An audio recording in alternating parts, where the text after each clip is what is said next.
Jai Baba, I started recording.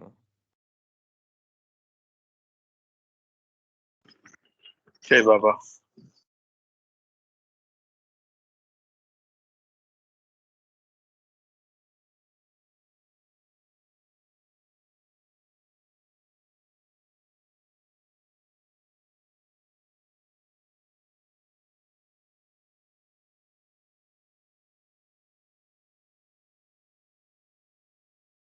Ashok, you're on mute.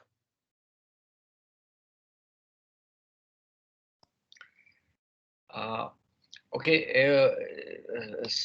Would somebody like to read the 7 realities? Okay. The 7 realities: existence, love, sacrifice, renunciation, knowledge, control, and surrender. I give no importance to creed, dogma, caste, or the performance of religious ceremonies and rites, but to the understanding of the following. The only real existence is that of the one and only God, who is the self in every finite self. The only real love is the love for this infinity God, which arouses an intense longing to see, know, and become one with its truth, God. The only real sacrifice is that in which, in pursuance of this love, all things, body, mind, position, welfare, and even life itself are sacrificed. The only real renunciation is that which abandons, even in the midst of worldly duties, all selfish thoughts and desires.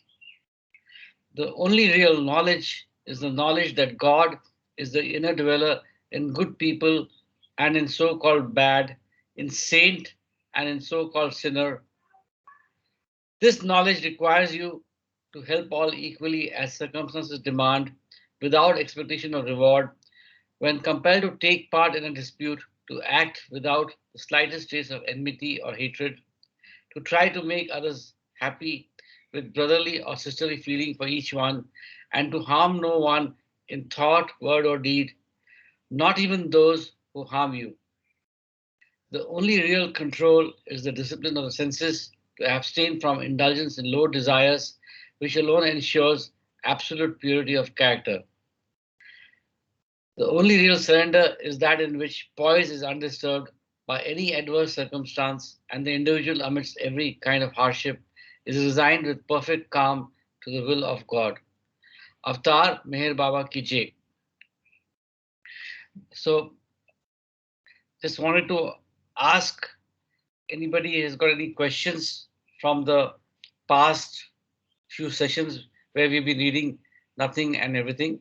So today we'll start with the second plane, the second heaven. But before I start, I open it for any questions if anybody has. Anybody? Nothing. Okay, lovely. So since there's no questions, I'll start with reading the second plane, the second heaven. This is a very interesting text which gives in details the entire 14 steps, 7 steps of evolution, and the 7 steps of involution. The second plane, the second heaven, it, to, it could take thousands of years for the pilgrim to pass through the heavens to the next plane. Under the direct guidance of the Sadguru, all 7 planes and 7 heavens are passed through, and the journey is speeded because the Sadguru does not allow one to travel on the by lanes in the heavens, but on the main lane to the next plane. After experiencing the first plane fully, the pilgrim advances, and as he enters the second plane, the subtle world opens like a book for him to read. The subtle world is an open book to the second plane pilgrim, and he is so immersed in his experience of this plane that he becomes fully unconscious of the gross world. It is the second plane that the pilgrim first becomes seized by the powers of the subtle world And once seized, he gradually has to control the powers themselves by becoming the possessor of the powers. Such a yogi can perform minor miracles merely by wishing he can transform a dry and withered tree into a green and blooming one, or vice versa. Exercising only his will, he can stop a moving car or train, prevent an airplane from taking off, or fill dry wells with water. Human beings who are passing through the plains and heavens have particular physical characteristics that are readily seen in their eyes. The eyes of the second plane pilgrims are red. Some musts are jalali, meaning fiery or flaming, and are abusive. Others are jamali, meaning soothing and sweet, and are gentle. In the second plane, the eyes of the jalali are red like fire, burning red and very fierce. The eyes of the jamali appear red as if weeping, but no tears. This red is soothing like the warmth from a fire. There are 666 such second plane pilgrims as yogis or saliks, and numerous musts are between the first and second planes.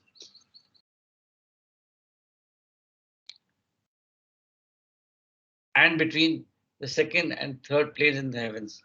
I'll read that line again. There are 666 such second plane pilgrims as yogis or saliks, and numerous musts are between the first and second planes, and between the second and third planes in the heavens. The yogis and saliks are journeying through the heavens on one of the seven planes to the next plane, and the musts are caught up in the heavens, having taken one of the 14 bylanes. In this sense, the saliks bypass the heavens guided by a Sadguru, and yogis strive onward by their own efforts, knowing they should avoid the heavens bylanes. The second heaven, Al-e-Ruhani, contains two sections or parts, heaven and hell. They are the same heaven and hell experienced by the gross conscious Jivatma after death. The pilgrim on the second subtle plane experiences the happiness of heaven by his own will, and by his own will avoids the pain of hell. The second plane pilgrim has a gross physical human body, but only directly uses his subtle body. He is an energy form, subtle consciousness, and subtle sanskaras to enjoy heaven. I'll read again. The second plane pilgrim has a gross physical human body, but only directly uses his subtle body. He is in energy form, subtle consciousness, and subtle sanskaras to enjoy heaven.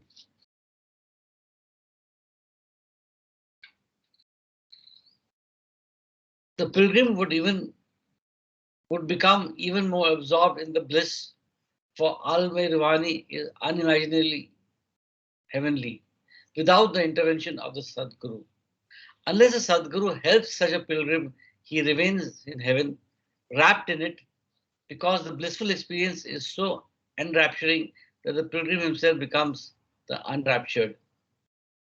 Al-Mehrwani is the world of entitlement, which means subtle enlightenment, not illumination.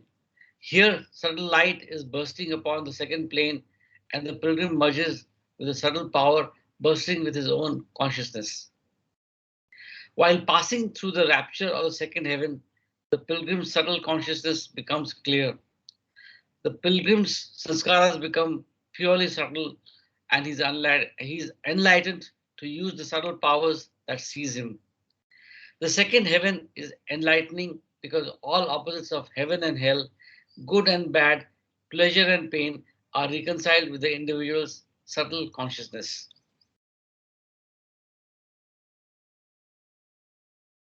He who becomes enlightened by enjoying the subtle world fully stands beyond heaven and hell and is beyond good and evil. The pilgrim on the second plane sees all of heaven and hell. The first plane, the ghost in the astral and the people in the gross world, but can avoid the pain of hell and the suffering of the world by his own will. We have read this earlier in Listen Humanity and several other references. If there's any question or any observation at this point in time, I stop for any questions. So there is none. To continue. The gross conscious human being experiences the heaven or hell of the second heaven after death in a different way. After dying, the human has no gross body, and though he experiences after death through the subtle body, the sanskaras that he is experiencing are gross. The gross conscious human passes through this blissful heaven only to spend his gross sanskaras, and in no way can he enjoy the happiness of the subtle heaven for its own sake. But the second plane pilgrim, being subtle conscious, enjoys al-me ruhani totally for its own sake. Once a human being attains subtle consciousness, he does not pass through the states of heaven or hell when he dies. So this is quite profound and significant that once a human being attains subtle consciousness, he does not pass through the states of heaven or hell when he dies.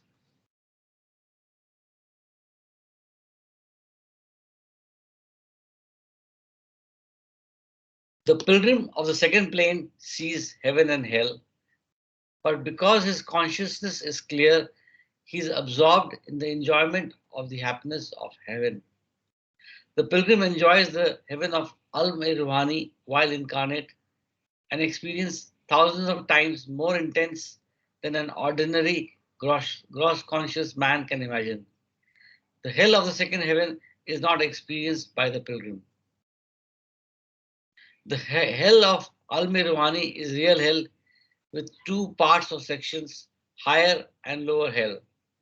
Hell is for the beneficial experience of gross conscious people to spend their excess bad and unnatural impressions collected.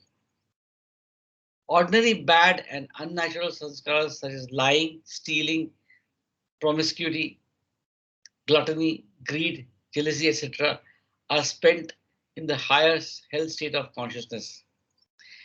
People who have committed some terribly binding gross action in their past life, such as suicide, murder, genocide, spiritual hypocrisy, false gurus, and false saints, enter the lower hell where the deepest and darkest stains of ignorance can be spent consciously.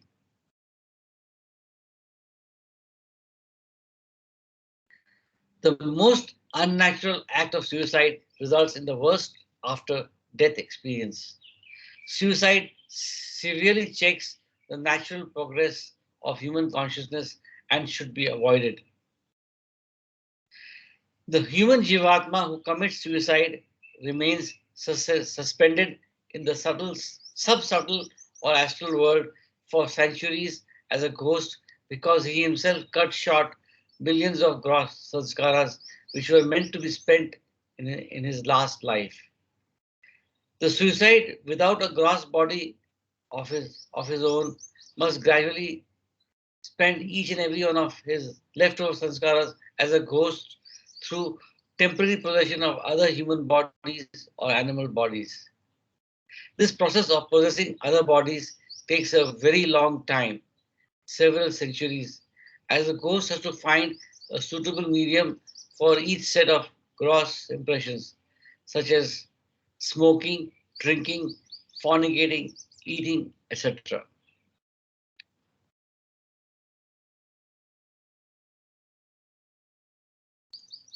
Suicide is the cause of many unnatural sanskaras, and the purpose of the human body is quite distorted during extreme unnatural acts of possession. Once the purpose of the human body is distorted, the human consciousness becomes distorted. There is no such phenomena as demonic possession and demonic entities do not exist. Such entities are the ghosts of suicides. They are good and bad ghosts, just as there are good and bad, high and low, natural and unnatural degrees of human consciousness. It is because of centuries of possessing other bodies to use of sanskaras that ghosts are frightening. Actually, their human consciousness has become distorted, and that distortion of consciousness is frightening. It is one part of the work of the avatar and Sadgurus to help ghosts of suicide to use up sanskaras quickly and thereby obtain for them a sufficient balancing of gross sanskaras to precipitate another human birth. So again, the grace of the perfect master is there with everyone, including for suicides and ghosts. Any observations? Any questions? I continue. The two states of consciousness called heaven and hell are temporal states of mind for the mind bound in grossness and are experienced subtly in gross time spans. These states are necessary to review consciously one's most recent past life through the new, good or bad sanskaras collected from one's gross actions. The states of heaven and hell in Al-Mirwani are a great relief for gross conscious human beings after death, as the good and bad impressions accumulated are mostly consumed in either state, thereby balancing the individual's consciousness. If this relief from one's own good or bad sanskaras was not existent, it would be impossible for any human to progress toward involution, as it would take so long to spend the gross sanskaras embodied. Once relief is experienced, the person can distinguish in this state good from bad or natural from unnatural.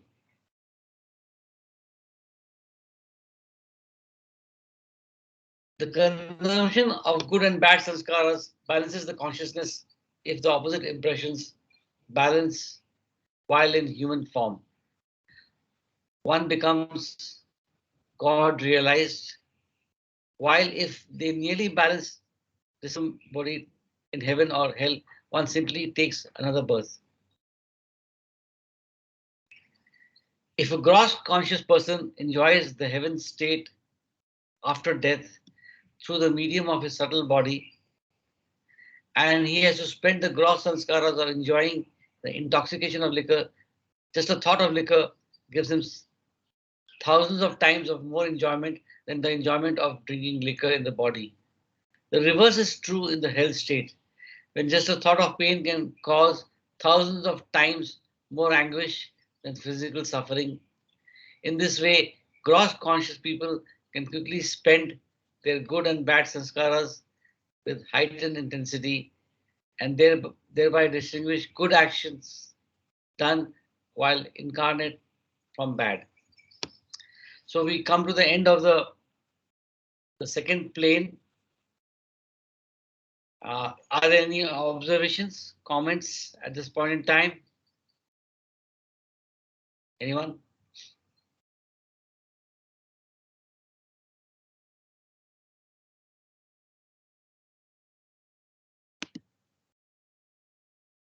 Anybody?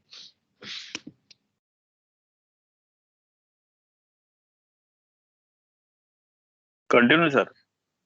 Okay. So the third plane, the third heaven, after perhaps thousands of years and different lifetimes, with the natural development of subtle consciousness, the pilgrim enters the third plane.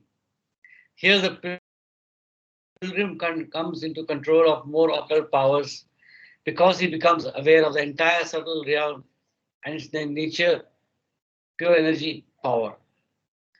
Consequently, the third plane pilgrim can perform major miracles such as giving sight to the blind, making the crippled walk, bestowing speech to the mute, or hearing to the deaf. and giving life again to dead animals. He has also the power to become invisible and appear in different places of the world. The subtle sight of third plane consciousness is tremendously expansive. To see here means to read, and he can read the minds of everyone at any distance, in any place in the world.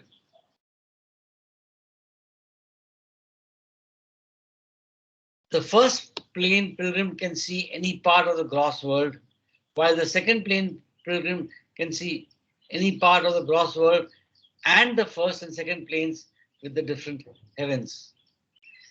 But the third plane pilgrim's sight is so expansive and inclusive that he can see the entire gross universe and the first, second, and third planes and their heavens. However, he cannot see the fourth plane and its heavens. As he sees from the plane, he sees through the three heavens as if all is in front of him.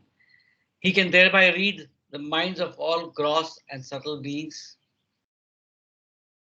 Since the inner eye of the pilgrim's subtle body is completely opened at this stage, he uses subtle sight and uses the light of the third plane to see gross and subtle forms of others. While this subtle sight, with this subtle sight, he lights up the gross bodies of others and their subtle forms, and thereby knows the inner minds of one and all beneath him.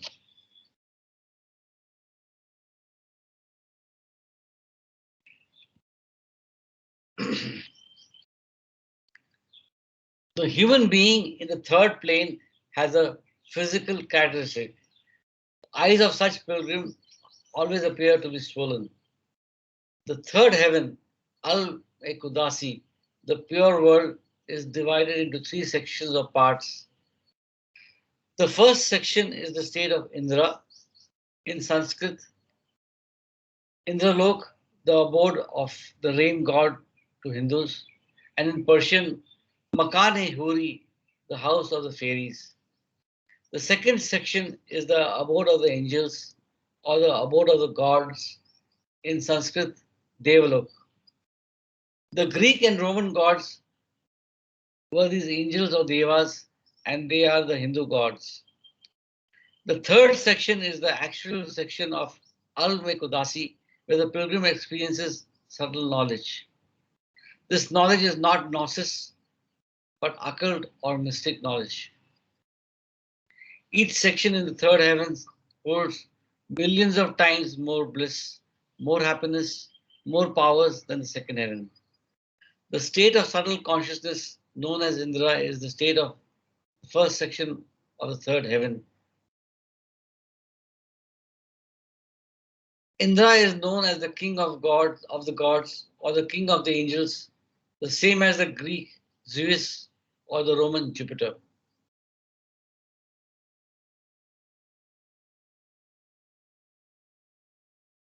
In Persian, Indra's abode is Makane-Huri, the house of the fairies or the house of beautiful women.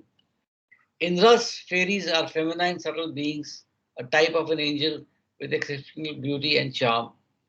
This state of Indra is referred to as a post of divinity, a station of considerable power and certain duties concerning the elements of nature, specifically to do with earth.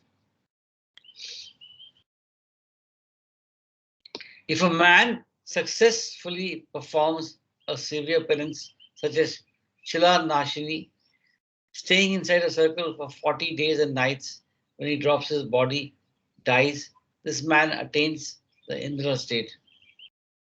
This means that the gross conscious man becomes Indra and gains that subtle identity with the status king, the powers and duties of that post throne. He has become the king of the gods, Zeus, Jupiter, who rules 330 million angels.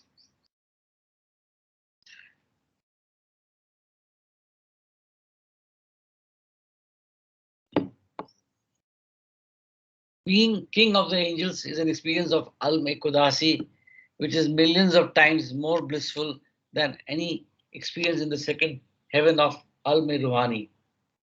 Through his subtle body, he consciously experiences that bliss of being deified and holds that post while in a disembodied state. For one epoch, which equals 4 cycles, each cycle is about 26,000 years. This human holds the post of Indra and is very possessive of it. Many times, those men, ascetics in the gross world, who are striving to attain the post of Indra, will have their penance disturbed by the individual currently holding the throne. The suffering penitents are usually disturbed by Indra himself, who sends all kinds of temptations their way, from the most frightful to the most seductive, to defeat the penance and have it stopped. Those who fail to dethrone Indra are overcome by their own fear during the penance.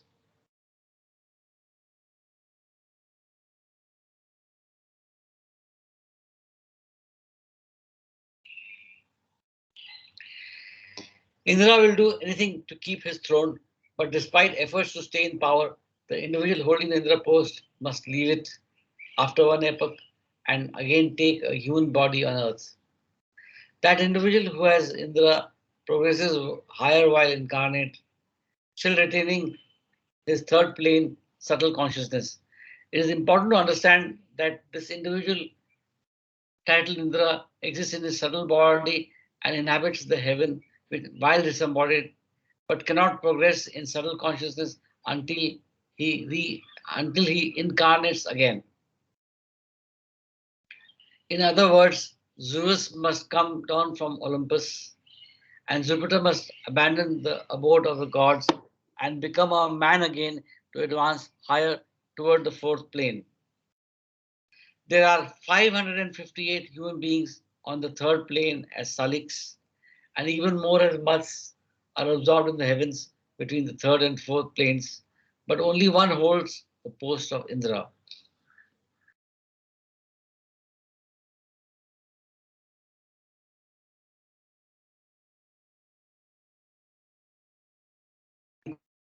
Questions, comments? The angels are the ancient gods of mythology. Indra controls the angels and assigns duties to them, making certain that each angel fulfills its duty in the proper way for the balance of nature in creation. Angels inhabit the second section of the third heaven, Devalok. Angels are the devas who have only subtle form and no gross body. A pilgrim with third plane consciousness can see these angels as a normal man sees gross creatures. Angels do not pass through evolution in the gross world. Angels are those drop bubbles who remain stationary in the subtle world during the first 6 stages of movement in the ocean of nothing and never reach the seventh stage, the gross world. When the drop bubbles first entered creation through the mental planes unconsciously, some become archangels that exist in the sixth heaven. Those who became angels continued to pass through the mental planes but attained consciousness when they entered the third plane's second heaven, the angelic abode Devalok, or the first heaven, Makane Huri, and become fairies. I'll just read this again. Those who become angels continue to pass through the mental planes but attained consciousness when they entered the third plane's second heaven, the angelic abode Devalok, or the first heaven, Makane Huri, and became fairies.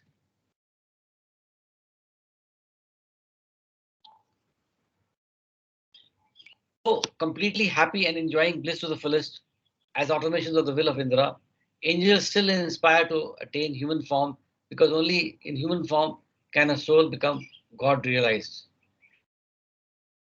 So we should all be happy that we are in human forms and that this is the only form where we can be on our journey of evolution. God realization is the divine goal of all life, not angelic existence or being a god among gods. So the angels and archangels must attain a human form, as also Indra must leave this throne and give up his reign to progress further toward godhood.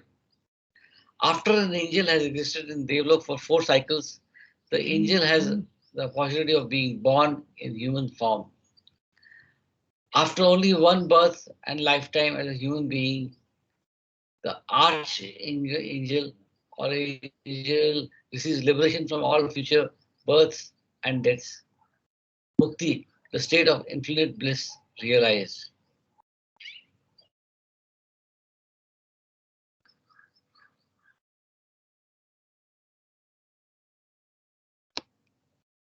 The universe, though huge and immeasurably vast and of a countless variety, is a closed system. And a balance of nature must be maintained with this universal container, universal body. The universal container holds all light, all heat, all sound, all water, all the elements contained in nature and the natural forces, energies generated in the universe. It is the work of the angels and fairies, various types called genii or genie or sylphs, etc., under the direction of Indra to keep light, heat, sound, water, and the elements of nature in equilibrium. Without the angels and fairies, there would be frequent colossal disturbances in the universe as a result of the imbalance of these elements and energies. For the human mind plays havoc with the natural forces through scientific exploitation.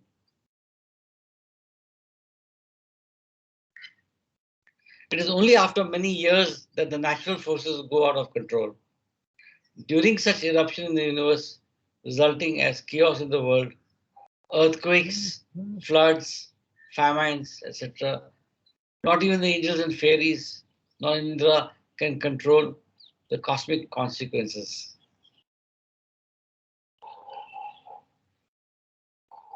One question which comes to my mind is this last paragraph: is war also, uh, you know, part of the chaos in the world, and which is not controlled even by angels and fairies? Anybody?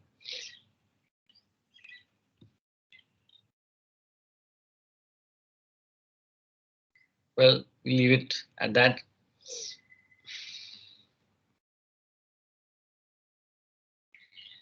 I think control here does not mean stoppage.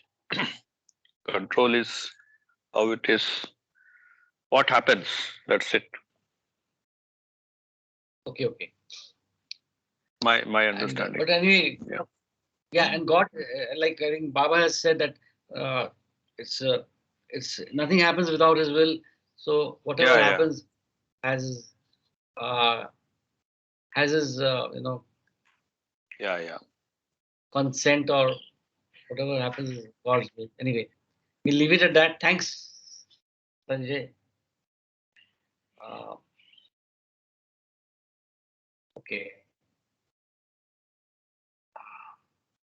These cosmic consequences are universal disharmony caused by human extravagance and excessiveness. Then the Ancient One himself must come into creation and work to restore equilibrium in the universe. So I think there's an answer here. Indra has control of all the 330 million gods or angels, and each angel performs a different function under Indra's reign. Some control the winds, temperature, the seas, or evolving forms, as some fairies are connected with the metals, vegetation, worms, insects, fish, birds, or animals. The 330 million angels in Devlok perform specific functions for the maintenance or preservation of the universe, according to the specific duty assigned them by Indra. Each angel is called a god of this power or that power. As it is said, Neptune rules the seas.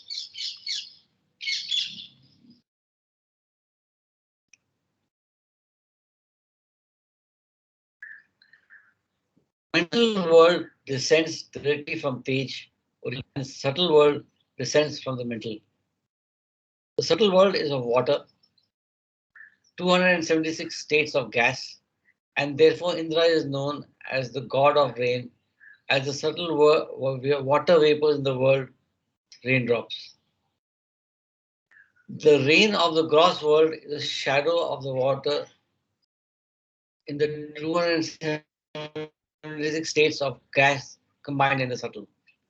When pure mental fire and pure subtle water combine, a subtle gaseous combustion results, lightning flashes. Hence, Indra's power manifests in the gross world as electrical, what the Greeks called Zeus's thunderbolt.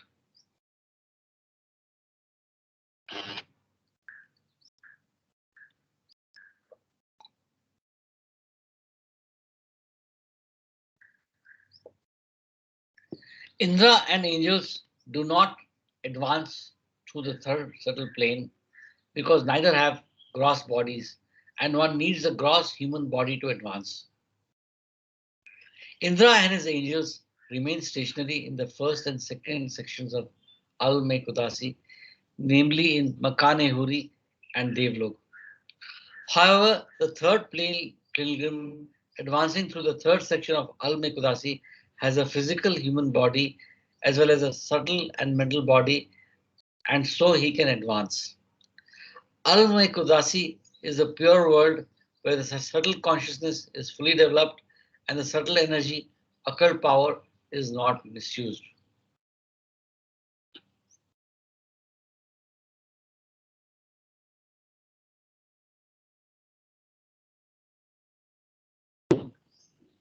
This third section is the real part of inner knowledge. This inner knowledge may be called subtle knowledge, as in this pure world, the pilgrim knows the subtle world fully. The pilgrim of the third world enjoys the third world completely. He is blissfully in full command of the subtle energy, being beyond Indra and the Devas. He is above a godlike nature as well as an angelic nature. Subtle knowledge pertains to all occult and mystic arts, and one session on the third plane knows all these arts, kalas. He uses inner knowledge to devote himself to the highest art. He is called the occult artist. This art deals with the utilization of prana, the 276 subtle gases. The pilgrim of the first plane reads the gross minds of those near him physically, but the second plane pilgrim reads the minds of people at any distance, as they do not necessarily have to be in his physical proximity for him to know what they are thinking or doing.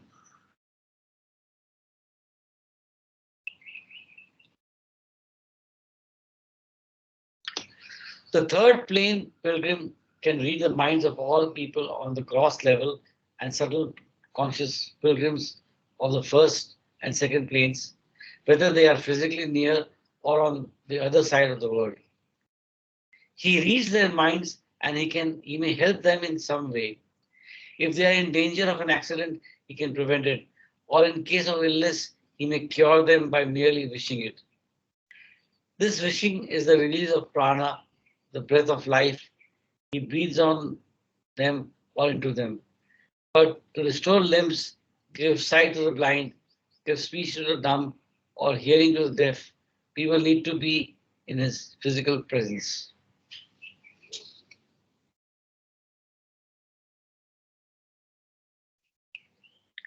The second and third planes are the main planes of the subtle world because the astral section of the first plane is connected to the cross. In the second and third planes, the pilgrim is so completely disconnected from the gross that he does not relate to normal people and gross things except as shadows.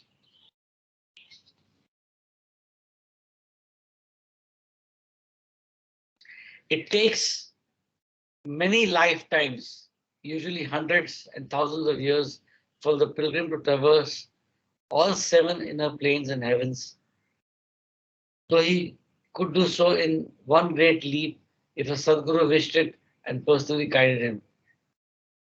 The lifetimes journeying the planes are not exactly reincarnations, but are termed shakings because the sanskaras are unwinding instead of winding as during a gross sanskaric exchange. When a pilgrim on the subtle or mental plane drops the body, dies that he has put on as an ordinary human being would put on clothes, he does not go through the experience of heaven or hell. The subtle and mental sanskaras he collects along the path in the subtle and mental worlds are altogether different from the gross sanskaras collected by the human in the world. The sanskara path do not need to be spent by experience of their opposites. They drop away as the pilgrim progresses to a higher stage. When a pilgrim enters the next higher plane, the sanskaras accumulated simply drop off or are shaken off. If there is no experience of opposites, as the sanskaras do not hold, then there is no experience of heaven or hell. Consequently, when a pilgrim or the plains dies, he voluntarily takes another human form if that is in accordance with the Sadguru's wish, or can remain in the plane or heaven for some time, period of time without one.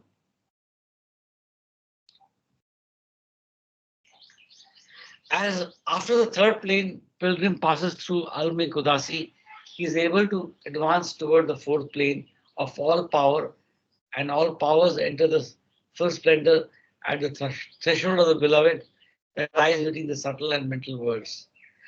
It is now the pilgrim. It is now that the pilgrim experiences the greatest enchantment of becoming all powerful himself, divine in power. He becomes the greatest of yogis. So that completes the third plane. Any questions? It's all self-explanatory. But since there are no questions, I continue reading.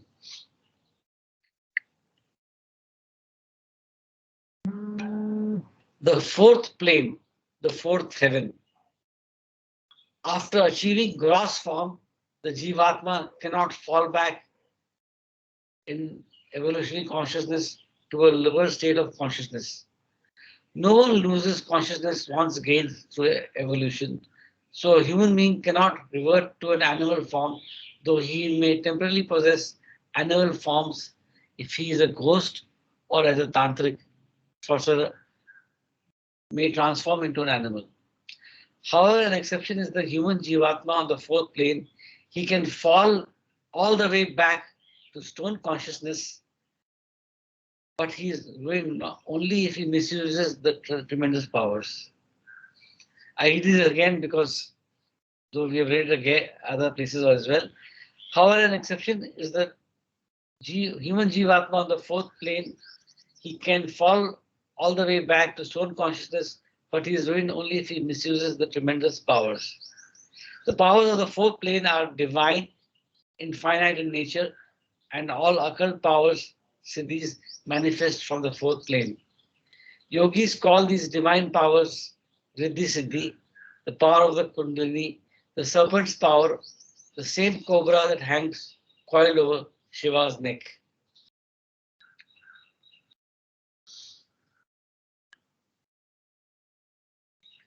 Fourth plane and the four heavens actually subtle and mental worlds. The pilgrim on this plane is always in danger of falling as he is situated between the subtle world of energy, power, and the mental world of mind, thoughts, feelings, desires. The fourth plane pilgrim is actually standing between the subtle and mental worlds with one foot in each, in touch with both spheres, and the footing is treacherous. The pilgrim at this dangerous stage has half subtle and half mental sanskaras. That is, he is conscious of being caught between worlds, of being split, half energy and half mind. The fourth plane pilgrim under the nazar, the watchful eye of a Sadguru, is safe and will not fall, though the footing is still treacherous. Such a pilgrim in Sanskrit is called a Mahayogi, a great yogi, and is a master of boundless powers.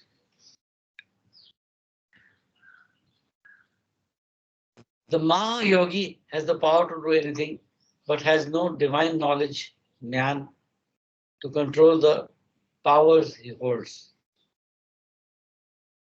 He is so near to the fifth plane of the mental world, but he is unable to control his mind, thoughts, feelings, desires, emotions. As a Sadguru guides the pilgrim through the fourth plane of infinite power, the all-powerful yogi is checked, and only very rarely does one misuse his powers and fall to stone, but it has and does happen. It is the Jalali masters who knock down the yogis to stone, whereas the Jamali masters check or take away the powers. The power of the fourth plane is so great that any misuse of it has terrible consequences. It is a reaction to the misuse itself that is powerful enough to send the great yogi back to stone consciousness.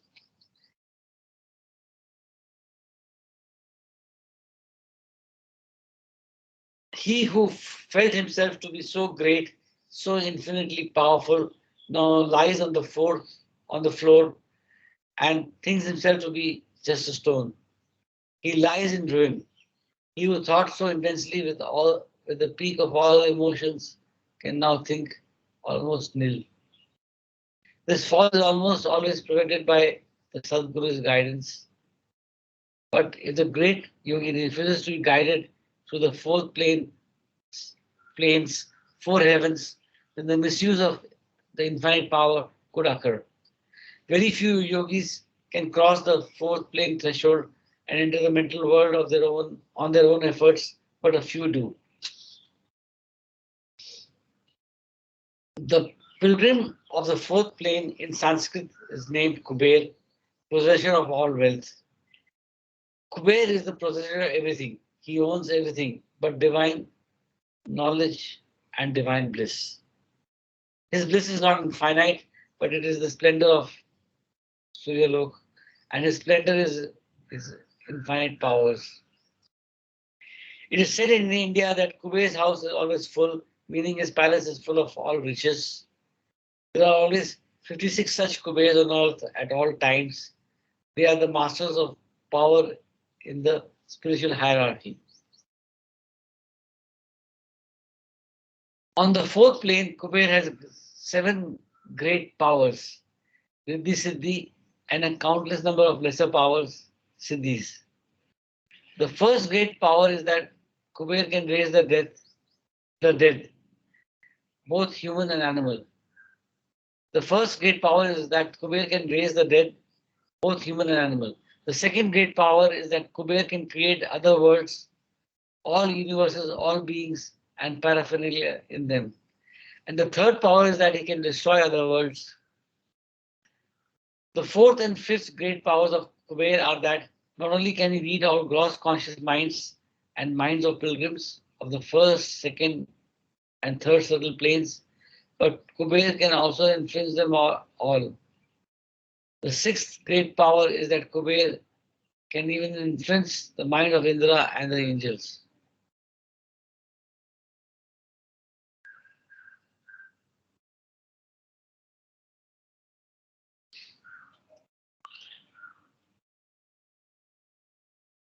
The sixth great power is that Kuber can influence the mind of Indra and the angels, and with the seventh great power, Kuber can control Indra and the angels and direct them according to his wish. The gods and the king bow to Kuber's power.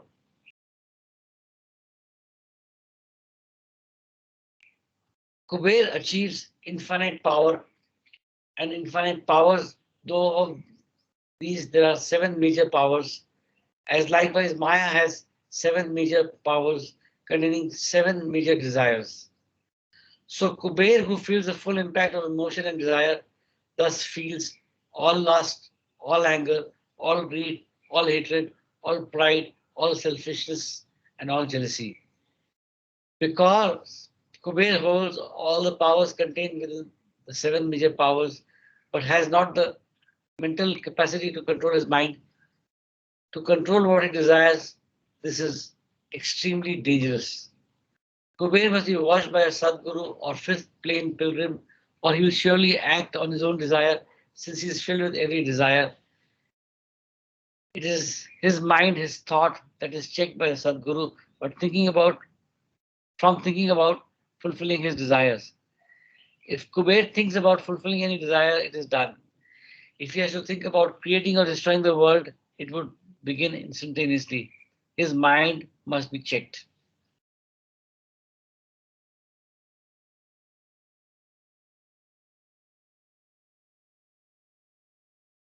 Kuber's situation is extremely dangerous because he feels the full intensity of desire and emotion. If one feels all lust, one would create a new world. If one feels all anger, one would destroy the world. If one feels all greed, one would own all the world. If one feels all hatred, one would wreck the world. If one feels all pride, one would control the world. If one feels all selfishness, one would keep all in the world. If one feels all jealousy, one would take away all in the world. Because Kuber has infinite power, he can do anything. Nothing is impossible for him, and no one is more powerful.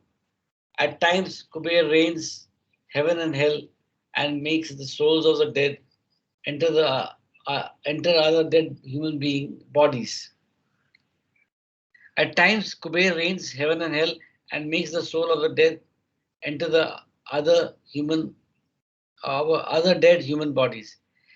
It is such fourth planers who create minor chaos in the world by directing suicides to possess the bodies of humans and animals.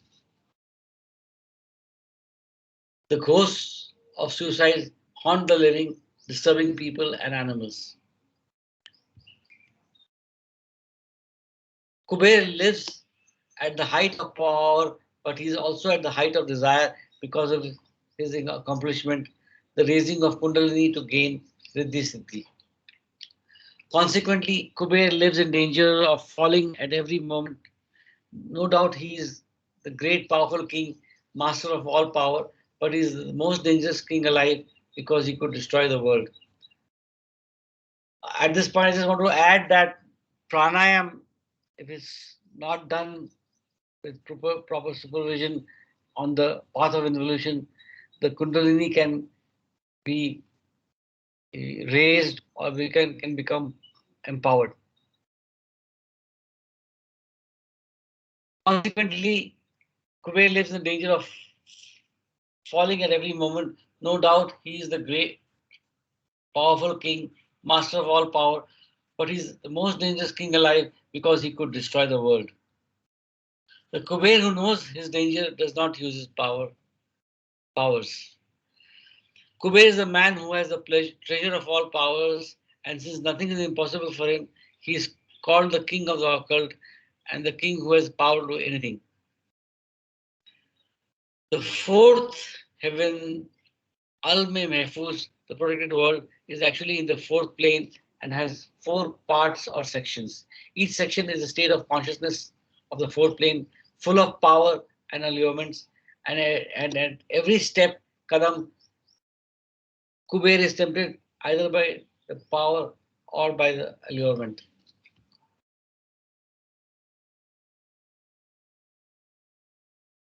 These four sections are the most enchanting and tempting of the spiritual path because each is full of powers and the Kuber is full of desires to use the power. Power is the secret of the fourth plane, the secret to Kuber himself. If the power is kept secret and not made use of for selfish purposes, It is the very means of further progress. The pilgrim who does not use his powers at all while traversing the fourth plane steps into the fifth plane of safety and the friendship with God in the mental world. However, he who uses his powers for the benefit of others and not once for himself bypasses the fifth plane altogether. He enters directly the sixth plane of the mental world and sees the world of the beloved. Kuber stands at the threshold of the beloved, Astani Janan. It is the beloved who beckons him to use his powers to help others, and it is the beloved who tempts Kuber. So, if Kuber must use his powers, it must be out of the love for the beloved Janani. But since he does not see the beloved, and the footing is treacherous while crossing the threshold, Kuber is always caught between what he desires and what the beloved desires.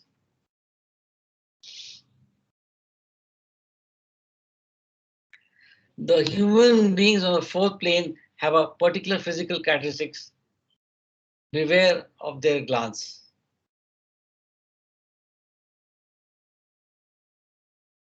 The eyes of Kuber are penetrating in their gaze, and his gaze is profound in its depth.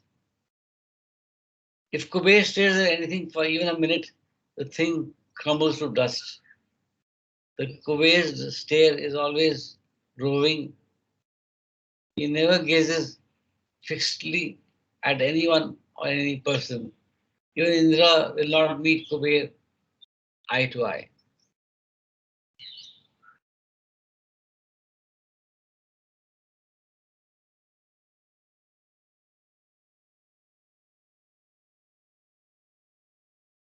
The roving of Kuber's eyes is out of pride, as the great king's eyes roll over his great treasure, and his eyes roll over his kingdom, for he is proud of his attainment of infinite power.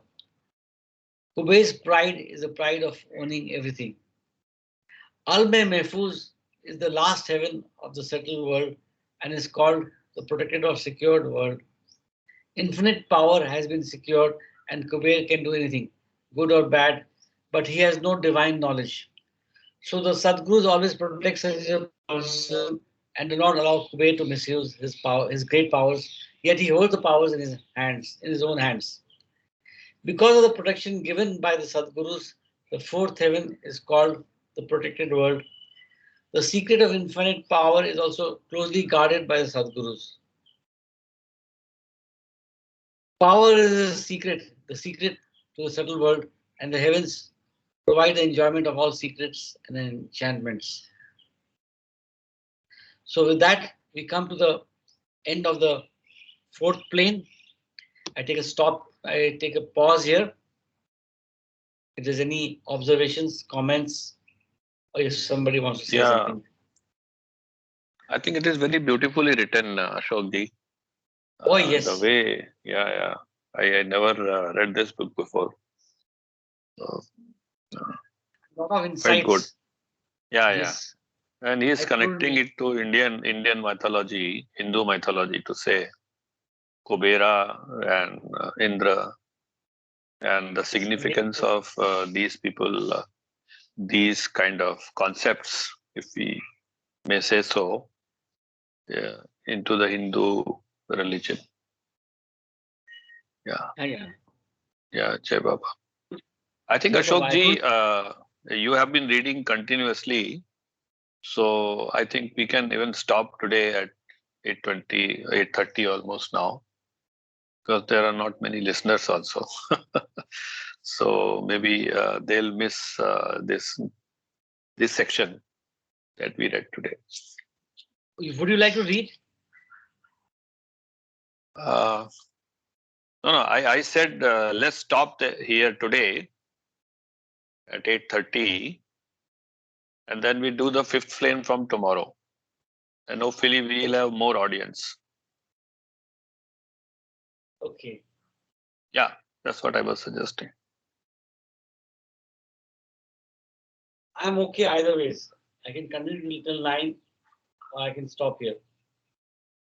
I think let's do the rest from tomorrow. We hope to have Mamaji and Dhars also joining. I Right? think Sunil is there. Second. I thought He is I there? saw Sunil. I don't see. Is there? No, he's not there. Only So, yeah, myself okay. and you are there. Only two of you are here, and Karthik also seems to be busy. He's put it on recording. And then, No, yeah. Karthik has told me that he's unable to read. Yeah. So he must be busy somewhere.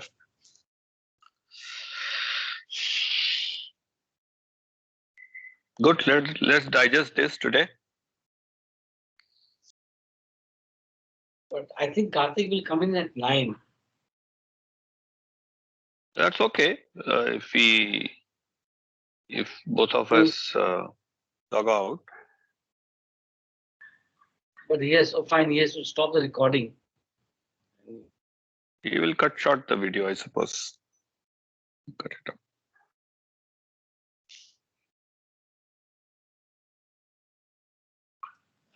I was thinking if it's okay with you, we'll continue for half an hour. Yeah. In any case, Okay. Not a problem. Not a problem. Continue. Yeah. The recording on it will create a it's okay, Sure, no? sure. Just maybe 20, another 20. Yeah, absolutely. Not a problem. Continue. You can want it at 9, we'll stop at 9. Yeah. Okay. Continue. So continuing, the fifth plane, the fifth heaven. The pilgrim in the subtle world is the one with his subtle body, and the subtle body is made of subtle sanskaras. He experiences the subtle planes and heavens through the subtle body with subtle sanskaras. After experiencing the whole subtle world, the fourth plane pilgrim, who has half subtle and half mental sanskaras, progresses to the mental world, the fifth plane. Entering the mental world, the pilgrim's thin, subtle sanskaras transmute into mental sanskaras, which are fine, and the pilgrim experiences that he is one with his mental body, the mind. Though fully mental conscious, the pilgrim still retains his subtle and gross bodies, of which he has the fifth plane man, of which he, as the fifth plane man, is no longer conscious. He is incarnate subtle conscious people, but he does not personify the body or energy, but personifies the mind. To himself, he is the mind, and the subtle and gross are the shadows of the mind. The fifth plane of thought in Sanskrit is Shivalok, the world of Shiva, the destroyer. Shiva is referred to the fifth plane because he is the destroyer, not of the world, but of the mind itself. Mental conscious pilgrims of the fifth mental plane control the thoughts of all.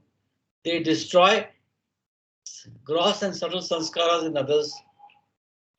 In India, it is said that Shiva destroys the mind. This means he destroys limitations in the mind, namely sanskaras, and he who worships Shiva worships the unlimited mind.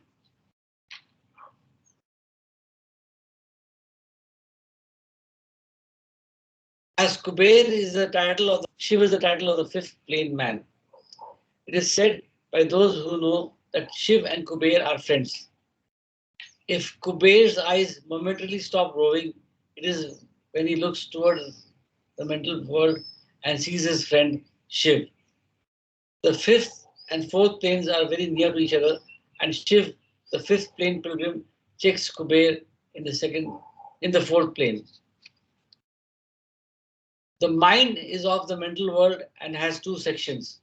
Each contains individual and universal aspects. The limited and infinite aspects of the mind. The mental world also consists of two sections.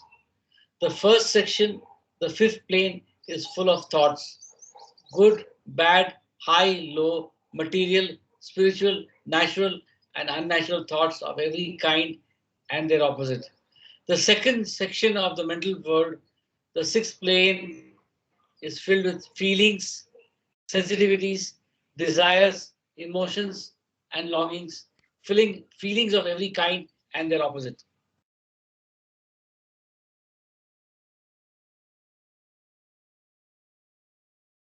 Shiv, the fifth plane pilgrim, is a mastery of thought and is master of the thought mind itself. As Kuber's mind can overpower anyone, Shiv can outthink anyone, including Kuber. The first part, all individual minds of the subtle world, control of the fifth plane pilgrim. Shiv can create whatever thoughts he wishes. He changes the thinking, and whether it be a subtle or gross mind, this is his mastery. At the same time, Shiv can keep the thoughts or thinking of the individual minds in check as mastermind. In this way, Shiv could perform miracles by producing the thought to do so in subtle conscious yogis. But he does not. In fact, he forbids miracles. Why? Because miracles disturb the divine plan. Since Shiv knows the divine plan, he does not wish to disturb the overall plan for a Jivatma in its evolution or involution. Such a mental conscious person often shakes miracles by creating contrary thoughts in the minds of yogis who possess the powers, siddhis to perform them, and in worldly people who desire to have a miracle. The fifth plane is the plane of spiritual knowledge, gnosis. The pilgrim of the fifth plane in Persian is named Arif, knower, the familiar, because he is in the inner state of marifat, knowledge of God. Arif, though, does not identify himself with knowledge, jnana. That is, Arif knows God, but he is not knowledge itself. As is the Kutub, he is but a knower, the Gnostic.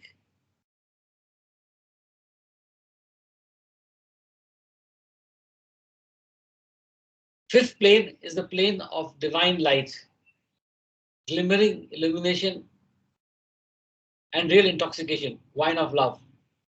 The bliss is truly so intoxicating that it is called none else but the bliss of the soul. Absorbed in the bliss of his soul, the pilgrim enjoys eternal music. In Vedanta, this music is Brahmanar, the voice of God. I'm reminded of a small line. The intoxication which is there in divine is not there in wine. जो नशा है divine में वो नहीं है wine में. The fifth plane is when the soul hears the divine word of God crystal clearly, the infinite sound of Om or Ahur, and remains enraptured in its infinite melody. The infinite sound or infinite music is the very voice of God heard in the beginning, the same voice the chicken heard. The eyes of the fifth plane pilgrim are half open, and from the abode of Shiva, he has sight of the four lower planes and their heavens, and the entire gross world with all universes. Though Shiv's eyes are half closed, it means closed toward energy and opened toward the thought section of the mind, yet not open toward the feeling section of the mind. Mental experience is sight, and mental consciousness is seeing. And his mental sight, and with this mental sight, Shiv sees all gross and subtle entities, and what he sees, he controls.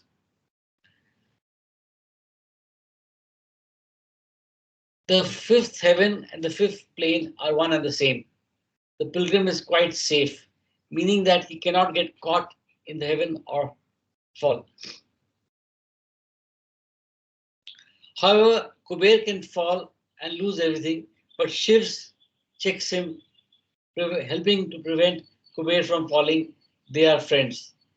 Shiv does not need protection. He follows the divine plan that was originally thought, which includes protection of those on the fourth plane.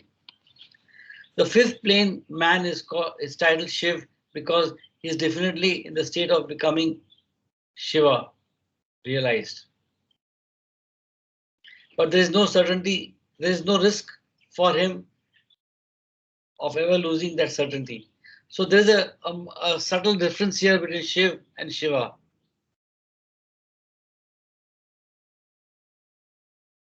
Realization is the certainty of the Shiv's destiny, and the fifth plane pilgrim knows this.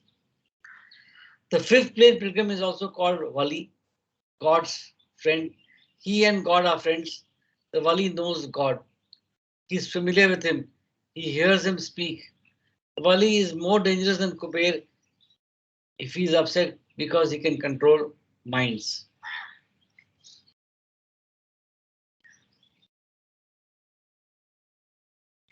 The Vali should not be disturbed under any circumstances if he is absorbed in hearing the divine voice. The Vali makes use of power through the minds of subtle conscious people, and if he is not in good mood and is disturbed, he can harm anyone by influencing the yogis to use their occult powers.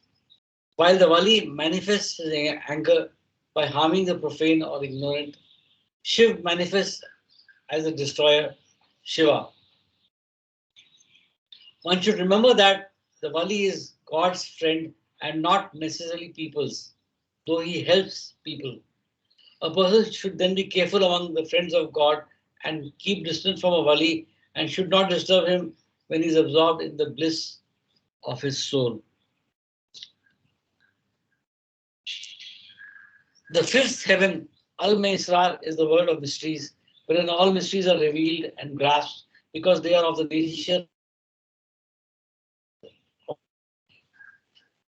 and infinitely thinks.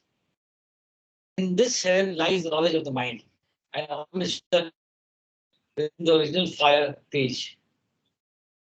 Al Isra is of pure fire. It is the world of mysteries, and the knowledge of these mysteries are contained within this heaven's flames.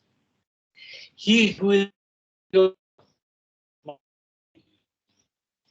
these mysteries and infinite thinking that manifested when God originally thought in the beginning. The pure mind can go back to the beginning. In the beginning, God thought the man on the fifth plane knows this and he gains sight of God.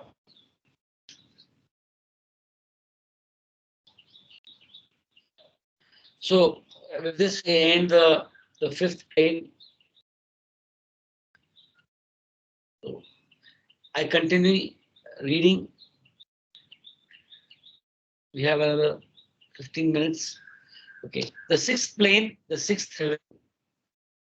The sixth plane of the mental world in Sanskrit is called Brahmalok, the world of God, and he who attains this high place is called Kailash. When the fifth plane pilgrim Shiv reaches the sixth plane, he transmutes into Kailash and obtains authority in the second part of the mind, the realm of feeling. Kailash is master of the heart. In Brahmalok exist every In Brahmalok exist feelings of every kind, misery and bliss, separation and union, enthusiasm and disappointments, all longings. The pilgrim gains controls of all these feelings, becoming one with this section of the mind. He gains mastery of feeling and continues to experience the whole of the mental world from the sixth plane. He becomes mind itself, feeling itself. He creates or restricts desire in the heart of others by controlling the emotions and feelings of the pilgrims, from the first subtle plane to the fifth mental plane, and all gross conscious jivatmas in the world. In Sufism, the sixth plane is titled Pi, one who loves. Emotion is the most powerful aspect of the mind, and feeling is the most intense section of the mind. The peer can create or restrict any feeling and direct the release of pure emotion through love. I think there is a typo, it should be peer. Check that up. The sixth plane pilgrim is free of sanskaras but retains mental imprints of them. His eyes are closed when he sees God. The peer sees God within himself and within everyone and everything through the five planes and draws the world beneath him but he is not one with God. He is not one with God because he thinks himself to be the mind that creates the mental, subtle, and gross worlds. He is still in the realm of duality. The peer is face to face with God and has intense longing to unite with God, but he cannot realize him without help and suffers infinite pangs of separation. This mental suffering of infinitely longing for union is the highest expression of love for God within duality. This feeling of seeing God face to face is the highest feeling of the heart of the mind. Being free from his sanskaras, though blurred by the imprints, the sixth plane pilgrim enjoys the life of his free spirit, gradually uniting with God out of love. The sixth heaven is called Anani, the abode of the divine beloved. The pilgrim of the sixth plane has entered that abode, as the sixth heaven is so near to the sixth plane that it is almost plane experience is that of seeing, of total seeing, and that seeing is of infinite sight in the sixth heaven. This infinite sight is the sight of the third eye, which sees God everywhere as He is. The third eye is called Ovya Orashti and is the divine eye. When the pilgrim is in the sixth heaven, this divine eye sees only God and not the creation. In the abode of the divine beloved, one sees only the third eye is open only when the illusion have been torn or burned, so that the pilgrim is free of sanskaras but retains the imprints. The sanskaric veils of gross, subtle, and the part of mental consciousness must be removed before one can enter this abode, divine beloved. The third eye lies unopened with the human mind. It does not develop while traversing the planes. Involution is the development of inner consciousness, and this eye opens up on the sixth plane. When a human being has gross consciousness, the gross physical eye sees gross things and beings of the world and the universe in a circular curve. When one attains subtle consciousness, one has subtle sight. The gross eyes remain closed, disconnected with grossness, and the mental eye, the third eye, remains unopened, unconnected with the mental phenomena thought. The subtle eye sees the subtle world and the subtle beings in the different subtle heavens, in a sphere of energy and as spheres of energies. When one attains mental consciousness, one has mental sight. The gross eyes and the subtle eyes remain closed. And the mental eye sees the mental planes and heavens, the other mental beings, masterminds, or archangels. The mental sight is of the sphere of thought and feeling and sees other beings in spheres of thoughts and feelings. On the sixth plane, Brahmalok, the third eye sees God infinitely in the infinite creation. In the sixth heaven, Janani, the third eye sees only God in his infiniteness.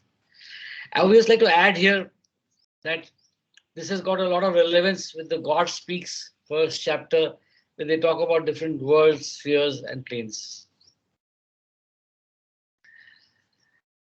That is, in the heaven of the sixth plane, the pilgrim sees the reality and the illusion of creation vanishes.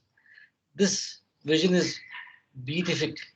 He sees God everywhere. And if the pilgrim remains in the sixth heaven, he is in the state of beatitude, absorbed in the vision. The third eye is latent within every human being's minds. It is there all the time, but unopened. The normal person cannot see God because he has gross consciousness and sees matter. The subtle conscious pilgrim cannot see God because he has subtle consciousness and sees only energy. And the fifth plane pilgrim cannot see God because he has mental and his thought. On the fifth plane, though, Shiv longs to see God. He longs to see Shiva, to see Vishnu, to see Brahma, to see Ishwar and Paramatma. No man can see God as he really is until the seven veils are completely removed and burned, similar to removing bandages from the divine eye that lies unopened, latent within the mind.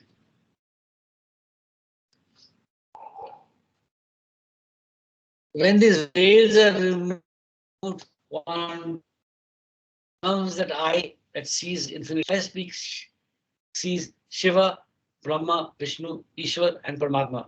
He sees everything. From the sixth plane, the pilgrim sees the ocean of nothing, and from the sixth heaven, he sees the ocean of everything. And all the drops, nothing therein. The divine eye in Sanskrit is called Prabhudarshi and is the eye of the divine mind. The infinite mind of the avatar in Sadguru, the divine eye, Prabhudarshi, is not different from the third eye, Drashti. But the experience of the sight is different. The divine eye sees everything as God, as self. The third eye sees everything in God, but not as self, and cannot see oneself in God. The third eye that it becomes the divine eye has seven veils, seven wrappings of bandages that prevent it from opening and seeing God. One veil is made of gross sanskaric material, four veils are made of subtle sanskaric material, and two veils are made of mental sanskaric material, though the veil itself of the sixth plane covering the divine eye is very fine, transparent. The process of involution is for the purpose of removing the veils. These veils are most difficult to remove because they make up the individual jivatma's identity while passing through evolution and involution. The jivatma's identity and his identification with the three worlds is completely the creation of mind, and mind is what he becomes on the sixth plane. In the sixth plane, the divine eye is covered by the last and thinnest veil of duality, the mind itself in its transparency. This infinite sight sees God everywhere, though this very fine and very thin veil, which is an imprint of all the veils of illusion, all duality is transparent now.